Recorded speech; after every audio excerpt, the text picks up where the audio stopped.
Millionaire tells maid to play the violin for his guests. He fires her the next day for stealing. The Livingstone estate was a place of breathtaking beauty, the kind of home that seemed pulled from the pages of a magazine, a fortress of wealth that gleamed in the twilight. Jason Livingstone's house wasn't merely a residence, it was a symbol. Every polished tile, every perfectly curated painting whispered of success.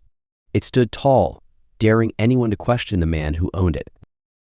Jason himself was a man who drew people in as easily as he kept them at a distance. His charm could light up a room, but there was an undeniable coldness to him, like the surface of a frozen lake, beautiful yet unyielding. Tonight he moved with purpose, his tailored suit crisp, his tie immaculately knotted, as he oversaw the final preparations for the banquet. The banquet was more than just a social gathering, it was an event. Every detail had been planned to perfection. The flowers, freshly flown in from Europe, were arranged in cascading displays that filled the air with the faint scent of lavender and roses. The finest china adorned the tables, each place setting aligned with military precision. Candlelight flickered in crystal chandeliers, casting a golden glow across the room. Jason had spent months planning this evening. The guest list was as exclusive as the event itself: CEOs, philanthropists, art collectors, and socialites. To Jason, they weren't just guests, they were pieces on a chessboard, each move designed to enhance his standing in their world. As the first guests arrived, Jason greeted them with his signature smile, a practiced expression that conveyed just the right mix of warmth and authority. "Henry, glad you could make it," he said, shaking hands with a silver-haired tech magnate. "And Miranda, you look stunning as always." Miranda, an art curator known for her sharp wit and sharper tongue, smiled back, her red lips curving mischievously. The room filled quickly, the hum of conversation and laughter growing louder. Yet, even as Jason played the gracious host, his mind was elsewhere. The violinist, a renowned artist he had personally selected to perform, had canceled last minute. The thought grated on him. Perfection didn't allow for last-minute cancellations. While the guests mingled in their designer gowns and tailored suits, the staff moved about quietly, ensuring every glass was full and every plate was pristine. Among them was Clara, the newest maid in the Livingstone household. She had been hired just weeks earlier, a decision made not by Jason but by the head housekeeper. To Jason, she was just another face in a sea of employees, someone he barely noticed. Clara wasn't like the others. She moved through the house with a quiet grace, her eyes always observing, her hands always busy. She had a delicate beauty, though it was often hidden behind her plain uniform and the timid way she carried herself. Her dark hair was tied back in a simple bun, and her soft brown eyes were downcast as she worked. But inside her heart burned a passion that had yet to find its voice. She had grown up with music. Her father, a struggling musician, had taught her to play the violin from the age of 6. For Clara, the violin wasn't just an instrument, it was an extension of herself. Its strings vibrated with her joys, her sorrows, her hopes. But in her current life, there was little room for music. The violin she owned, a weathered but beloved heirloom, stayed tucked away in her small room at the estate. Jason's phone buzzed sharply as he stepped into the study for a moment of respite. The words from his assistant on the other end were like a slap to his carefully composed evening. "What do you mean he's not coming?"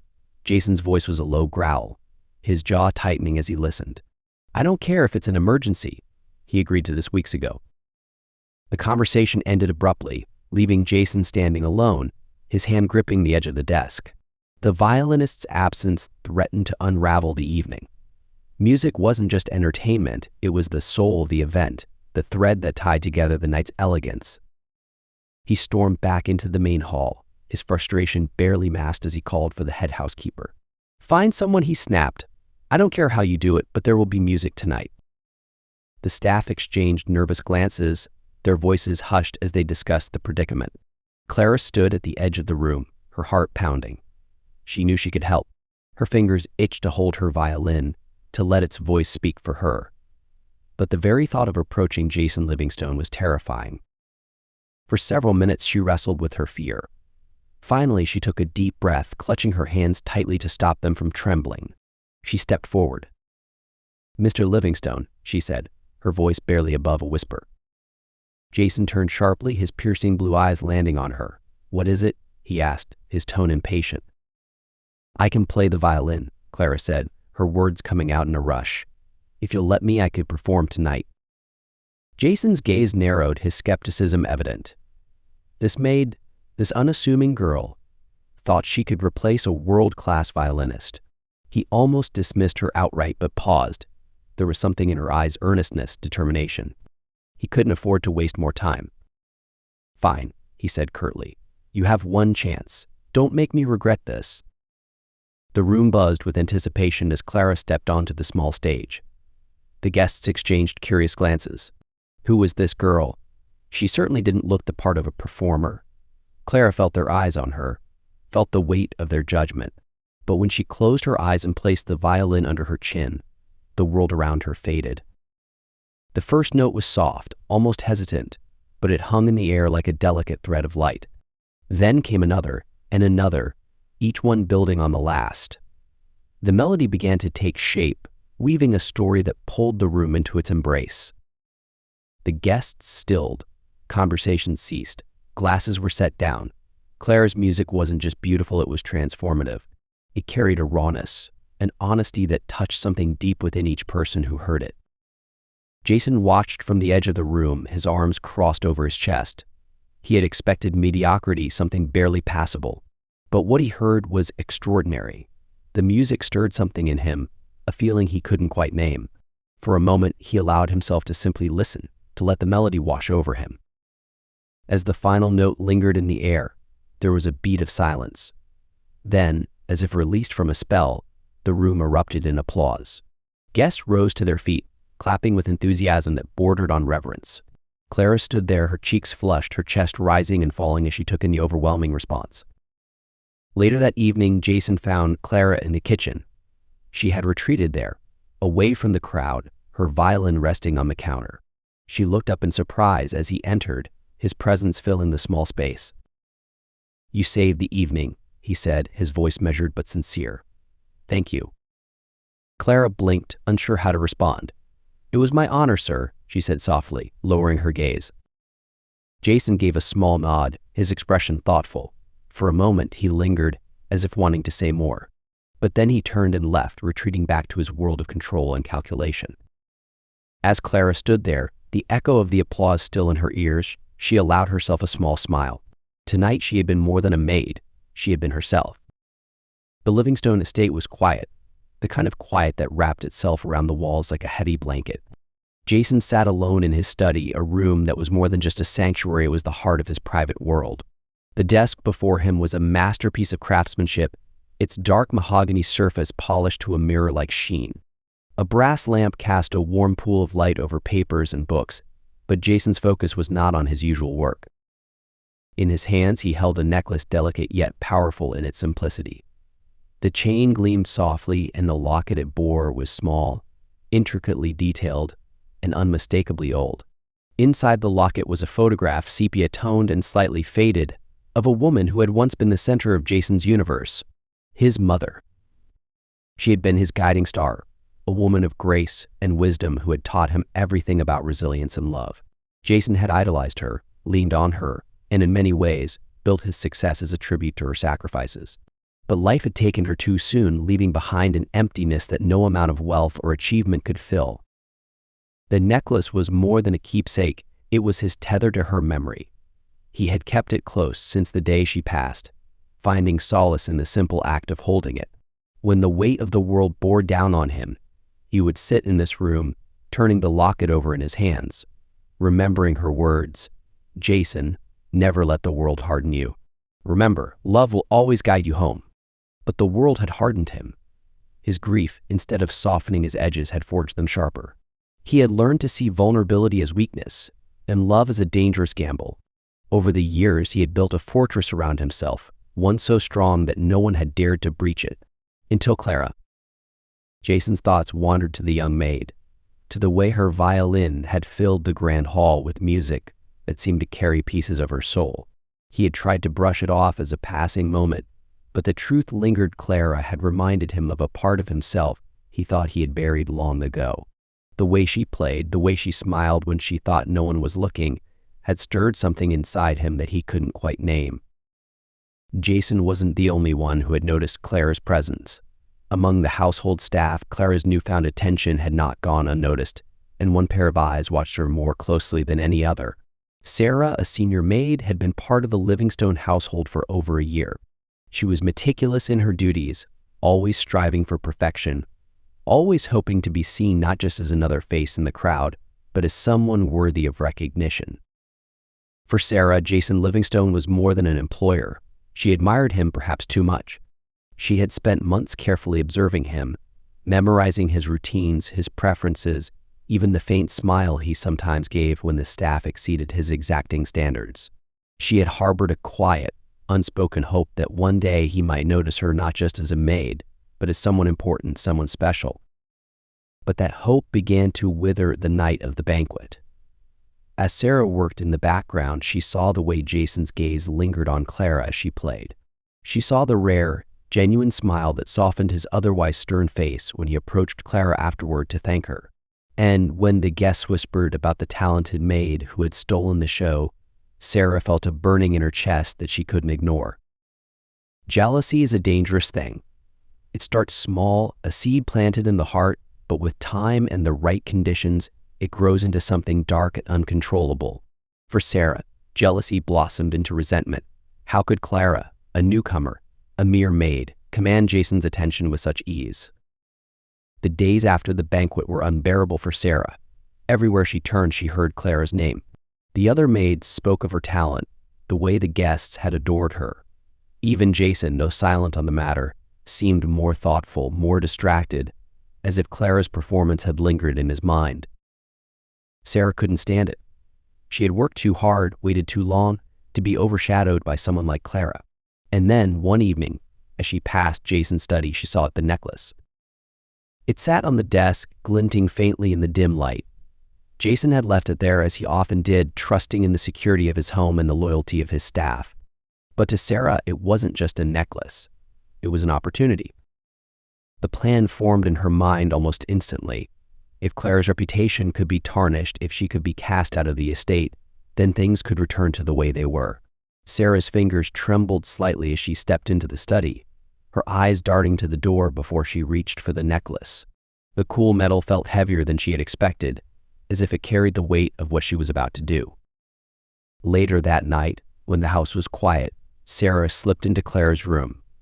She found a small drawer among Clara's belongings, tucked the necklace inside, and closed it carefully, making sure everything looked undisturbed.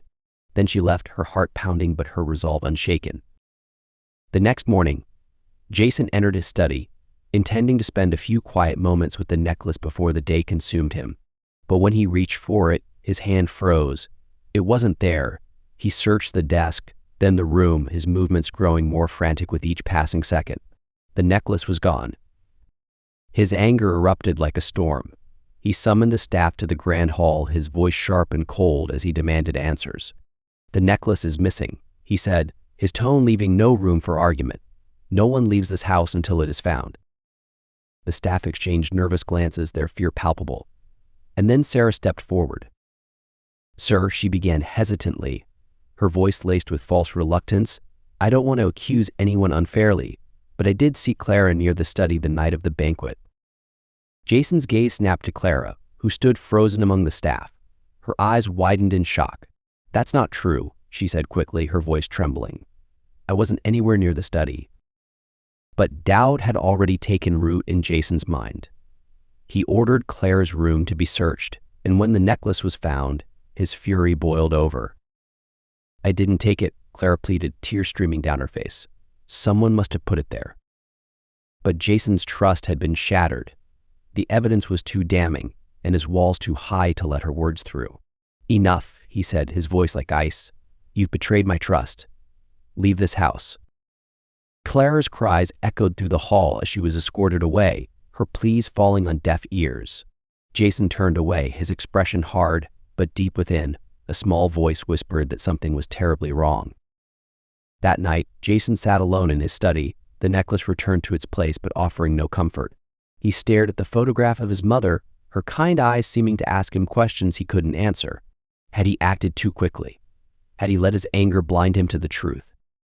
In her small room at a shelter, Clara sat holding her violin, her fingers tracing its worn wood. Her spirit felt as fragile as the strings beneath her touch. The life she had worked so hard to build had been torn away, and all she had left was her music. For Jason, the estate felt emptier, colder. The fortress he had built around his heart was intact, but for the first time, he wondered if the walls were more prison than protection. The Livingstone estate, once bustling with opulence and the hum of routine, now felt different, a somber shadow of its former self. The air within its walls was thick, carrying the weight of unspoken truths and quiet regret. Jason, for all his outward composure, felt the hollowness settling in his chest with each passing day. The grandeur around him offered no solace, not anymore. Weeks later, Sarah's guilt festered like a wound that refused to heal. At first, she had told herself that she had done what needed to be done, that her actions were justified. But the cracks in her confidence began to show. At night, when the house was silent, she would lie awake in her small room, staring at the ceiling, Clara's tear-streaked face haunting her thoughts. The dreams started soon after. In them, she was always in the grand hall, standing before Clara as the young maid begged for someone to believe her. But in the dream, it wasn't just Clara pleading, it was Jason's mother, the woman from the photograph he kept on his desk. Her eyes bore into Sarah's, full of disappointment, as if condemning her from beyond. The guilt began to seep into Sarah's daily life.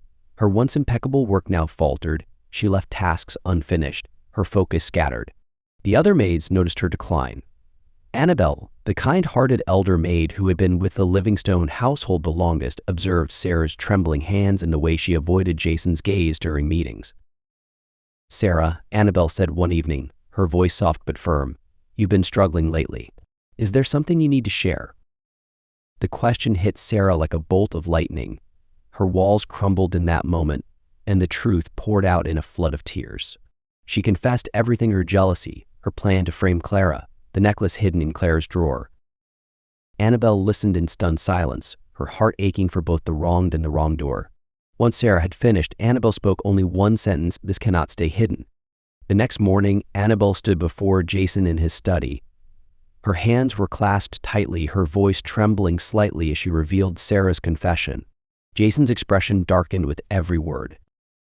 When Sarah was summoned to the study, she entered with her head bowed, her steps hesitant. The study, with its towering shelves and commanding presence, now felt suffocating. Jason sat behind his desk, his piercing blue eyes fixed on her. "You betrayed this household," Jason said, his voice sharp and controlled, but laced with fury. "You betrayed me. And worse, you destroyed an innocent woman's life." Sarah's knees wobbled under his gaze. "I'm sorry," she stammered, tears streaming down her face. "I didn't think it would go this far. I never wanted." "Enough." Jason's voice cut through her excuses like a blade. He stood, his tall frame looming over her. "You didn't think. You didn't want. You let jealousy guide you. And now an innocent woman is out there suffering because of your selfishness." The silence that followed was deafening. Sarah sobbed openly, but Jason's anger gave way to something deeper. Shame. His own actions had allowed this. He had doubted Clara, ignored her pleas, and cast her out without giving her the benefit of the doubt. "You're dismissed," Jason said coldly. Sarah left the room, her sobs echoing down the hall. Jason, now alone, sat heavily in his chair. He stared at the locket on his desk, the very object that had sparked this tragedy. It gleamed in the dim light, a painful reminder of his failure. Jason acted swiftly. He contacted the authorities to clear Clara's name, ensuring the records reflected the truth. But clearing her name wasn't enough. He needed to find her, to look her in the eye, and take responsibility for what he had done. The search took days. Clara had left behind no forwarding address, no clue to her whereabouts. Jason called in favors, used every resource at his disposal. Finally, he found her. Clara was living in a shelter on the outskirts of the city, far removed from the elegance of the Livingstone estate. The building was old, its walls scuffed and its hallways dimly lit. Jason stood outside her door, a bouquet of lilies in one hand and a nervous weight in his chest. Inside, Clara sat on a threadbare couch, staring at her violin case in the corner of the room. The once prized instrument now felt like a relic of another life. She worked long hours at a local diner, the pay barely enough to cover rent and groceries. Each day blurred into the next, her dreams of music buried beneath the weight of survival. When the knock came, she hesitated. She wasn't expecting anyone. Opening the door, she froze. There, in his impeccably tailored suit, stood Jason Livingstone. "Clara," he said softly, his voice devoid of the cold authority she remembered. "May I come in?" Clara stepped aside without a word, her heart pounding. Jason entered, his eyes scanning the small, sparsely furnished apartment. The air between them was heavy with tension. "I owe you an apology," Jason began, his voice steady but tinged with remorse. "I was wrong. I was so wrong. I let my anger and my pride cloud my judgment. I doubted you when I should have trusted you. And for that, I am deeply sorry." Clara crossed her arms, her gaze hard. "You didn't just doubt me," she said, her voice trembling. "You accused me. You let them take me away like I was a criminal. Do you have any idea what that did to me?" Jason winced at her words, his head lowering in shame. "I can't undo what I've done," he admitted. "But I want to try to make it right. I will do whatever it takes to earn your forgiveness, Clara. Please." Her eyes filled with tears, but she refused to let them fall. "Forgiveness," she said bitterly. "And you think an apology can fix this? My reputation is ruined. My life is ruined." Jason's voice cracked as he replied, "I know I don't deserve your forgiveness, but I can't stand knowing I caused you so much pain. Please, let me help." Jason's gaze drifted to the violin case in the corner. "Do you still play?" he asked gently. Clara shook her head. "What's the point?" "The point," Jason said, his voice firm, "is that you have a gift the world needs to hear, and I want to help you share it." Clara frowned, unsure of his meaning. Jason took a deep breath before continuing. "I've spoken to the director of a prestigious music school. They've agreed to accept you as a student. I'll cover everything: tuition, housing, living expenses. All you need to do is say yes." Clara stared at him, her emotions a whirlwind of disbelief, anger, and cautious hope. "Why would you do that?" "Because it's the least I can do," Jason replied, "and because I believe in you." Her heart ached at his words. She wanted to believe him, but the wounds he had inflicted were still fresh.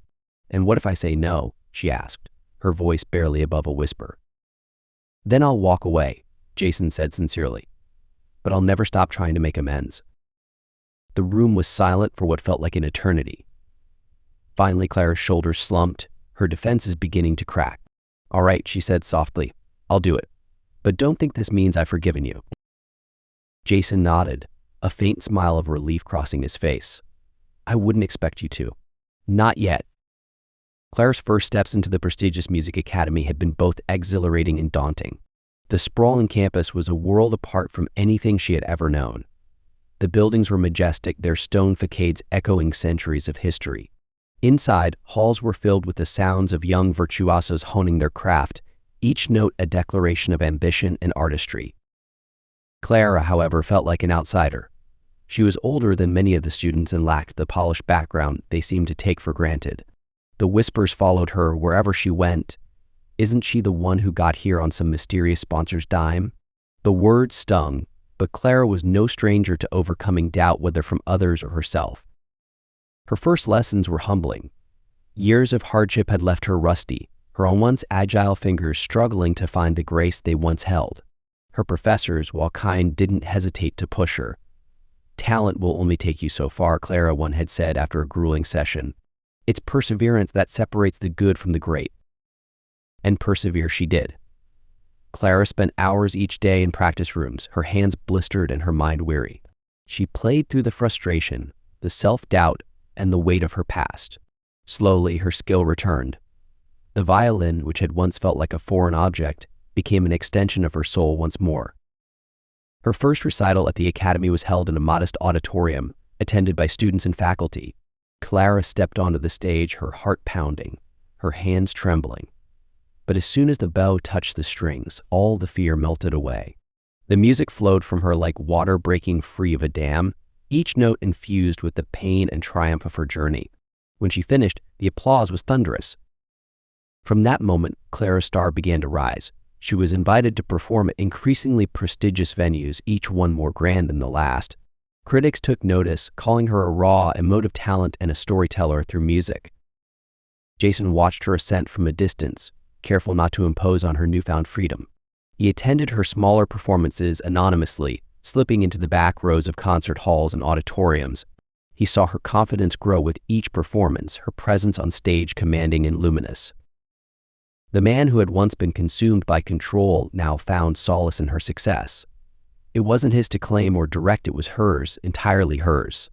And though he rarely allowed himself to dream, he hoped that one day she might look back and see him not as the man who wronged her, but as the one who had tried, however imperfectly, to make things right. Several years later, Clara stood in the wings of one of the world's most renowned concert halls. The venue was breathtaking, a grand masterpiece of architecture with golden arches, velvet seats, and crystal chandeliers that cast a warm glow over the audience. Tonight, the hall was filled to capacity with critics, musicians, and admirers from across the globe eagerly awaiting her performance. Clara, now a poised and accomplished artist, stood tall in an emerald green gown that shimmered under the lights. Her violin, polished to perfection, rested in her hands, yet despite her composure, her heart raced. This was the moment she had worked so hard for, the culmination of years of struggle, sacrifice, and relentless effort. As she stepped onto the stage, the applause was deafening. Clara bowed gracefully, her gaze sweeping the audience. For a moment, her eyes lingered on a familiar figure in the back row. Jason Livingstone sat quietly, his presence understated but unmistakable. He wore a simple black suit, his expression one of pride and quiet reverence. The music began softly, like a whisper, drawing the audience into a spell. Clara's playing was transcendent. Each note was a story, each phrase a journey. She poured her heart into the performance, her bow dancing across the strings with a precision and passion that left the audience breathless. Jason sat motionless, his eyes fixed on her. He saw not just the brilliant musician before him, but the resilient woman who had risen from the ashes of her past. Each note seemed to carry a piece of her soul, and he felt the weight of her journey as if it were his own. When the final note hung in the air, the room erupted into a standing ovation. Flowers rained down onto the stage, and Clara, overwhelmed but radiant, bowed deeply. Backstage, Clara was surrounded by admirers. Her fellow musicians congratulated her, critics praised her artistry, and fans clamored for autographs. Yet even in the crowd, she noticed Jason standing quietly at the edge of the room. He hadn't brought flowers or a gift. He wasn't part of the throng clamoring for her attention. He simply waited, his hands clasped in front of him, his eyes meeting hers with a mixture of pride and something unspoken. As the crowd began to disperse, Clara approached him. The years had softened her once guarded demeanor, but the memory of their shared past still lingered. "You came," she said simply, her voice calm but carrying an undertone of surprise. Jason nodded. "I wouldn't have missed it for the world." For a moment, silence stretched between them. Then Clara broke it. "I never thought I'd see you here. I thought you preferred to watch from a distance." "I do," Jason admitted, his voice quiet. "But tonight I needed to see you in your element. To see how far you've come. Clara, you were magnificent." Her gaze softened, her emotions warring between gratitude and lingering resentment. "It wasn't easy," she said, "but I made it." "You did more than make it," Jason replied, his voice thick with emotion. "You soared." Clara hesitated, then offered a small smile. "Thank you for believing in me, even when I didn't believe in myself." Jason's composure faltered, and for a moment, his eyes glistened. "No, Clara, thank you for showing me what grace and strength truly look like. I've spent years trying to make up for what I did to you, but nothing I could ever do would match the forgiveness you've given me." The concert wasn't over yet. Clara returned to the stage for her encore, the audience still buzzing with admiration. She stood under the spotlight, her violin poised, and addressed the crowd. "This final piece," she said, her voice clear and resonant, "is dedicated to all those who helped me find my way.